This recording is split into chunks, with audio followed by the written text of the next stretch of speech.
Pangarap mo bang magkaroon ng sariling kwarto? Pero maliit lang yung bahay nyo, hindi nyo pwedeng palagyan ng additional na kwarto? Ito na lang ang remedyo dyan. Ito ang solution nyo. Ito, mosquito net tent bed or mosquito net tent. Ayan, may full privacy kayo dito. Kung nakikita nyo, ayan yung headboard, yan yung ceiling, ito yung pinakaharapan nyo, yan yung side, at ito yung other side.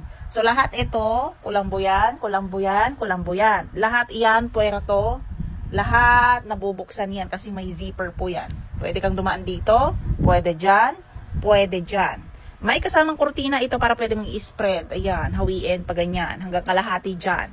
Yan din, hanggang kalahati dyan, papunta doon. So, may full privacy ka kapag ito yung inilagay mo sa inyong bahay. Hindi mo na kailangan pang magpatayo ng kwarto dahil mahal yon. Ito, magkano lang, may instant kwarto ka na. Okay? Tapos, ang maganda pa dito, makakatayo ka sa loob niya. Dahil 170 cm yung taas nito. More than 5'5 plus. Kasi ako, 5'5 yung height ko is nasa 165 or 155 cm. Eh, mas matangkad to sa akin. 5'5 na ako, mas matangkad pa rin to sa akin. Okay? So, ganun siya kataas. Ayan. Tapos, full privacy dahil nga may kasama na rin yan kurtina pag bumili kayo. But you have the option, kung ayaw nyo ng kurtina, pwede rin naman na wala. Pero kung gusto nyo talaga ng full privacy, dahil gusto nyo ng instant kwarto, maganda yung may kurtina yung bibilhin ninyo.